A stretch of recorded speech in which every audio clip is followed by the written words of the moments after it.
At the end of World War II, when the Third Reich was collapsing and Allied forces were closing in, there were whispers of something so advanced, so unbelievable, that even decades later, historians still argue whether it was science or science fiction. Deep in secret laboratories and hidden mountain facilities, Nazi Germany was said to be developing a weapon that defied the laws of physics. A flying disc capable of vertical takeoff, silent movement, and speeds no jet of the era could ever achieve. They called it Die Glocke, the bell, and to this day it remains one of the most mysterious projects in military history. Rumors began after the war ended, when Allied intelligence officers stumbled upon classified documents and strange blueprints unlike anything they had ever seen. Engineers who had worked on the Nazi wonder weapons spoke in hushed tones about experiments with anti-gravity propulsion and electromagnetic energy. What they described sounded impossible. A metallic bell-shaped craft that emitted a violet glow, humming with intense energy, capable of hovering in place before shooting upward into the clouds. Some witnesses said it could distort time itself. Others claimed it was meant to be a prototype for a new kind of fighter, one that could change the balance of power forever. But what makes this story even more haunting is what happened next. When the war ended, the scientists involved in these projects disappeared. Some were captured by the Americans under Operation Paperclip, others were taken by the Soviets, and some simply vanished. The facilities where the bell was allegedly tested were destroyed, sealed, or buried deep beneath the ruins of Germany. Yet in the years that followed, sightings of strange disc-shaped aircraft began to appear all over the world. The timing was uncanny. From 1947 onward, reports of flying saucers flooded the newspapers, beginning with the famous incident in Roswell, New Mexico. Was it coincidence, or was the technology of the Third Reich reborn under new flags? Declassified intelligence documents from both the United States and the Soviet Union show that both sides were obsessed with Nazi research into unconventional propulsion.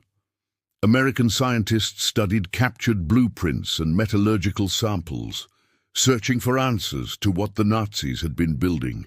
In the Soviet archives, there are reports of underground test facilities near Prague and Silesia, where witnesses claimed to see glowing discs lifting off silently at night. Both superpowers wanted to know one thing.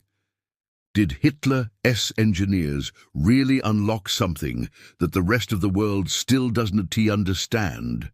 According to some accounts, Die Glocke was not just a weapon, but a scientific experiment gone far beyond its original purpose. It supposedly combined mercury-like substances, rotating magnetic fields, and enormous electrical power to generate lift and propulsion. Some theorists believe it was an attempt to create an anti-gravity field, while others suggest it was a time displacement device, a machine that could bend reality itself. Whatever it was, it terrified even those who built it. Scientists reportedly suffered radiation burns, hallucinations, and even death after being exposed to its energy field. The few who survived were said to have aged rapidly, their hair turning white within weeks.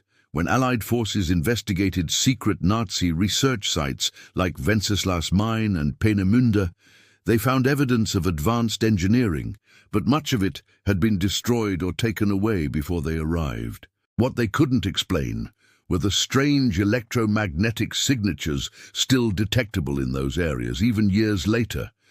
Some said it was just leftover equipment. Others believed the experiments had gone much further, and that the truth was being covered up. In the decades that followed, UFO sightings became a global phenomenon. Many of the classic saucer shapes described by witnesses were almost identical to the supposed Nazi flying discs seen in the 1940s. In 1952, U.S. Air Force officials even investigated whether these objects could be secret Soviet weapons based on Nazi research. The idea was dismissed publicly, but privately the fear remained. Even today, aerospace experts admit that some of the principles described in the Bell experiments rotating magnetic fields and plasma propulsion are surprisingly similar to technologies being studied in modern laboratories.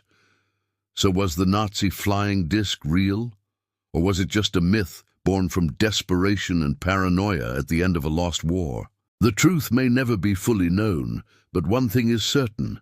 The Nazis were obsessed with creating weapons that defied imagination.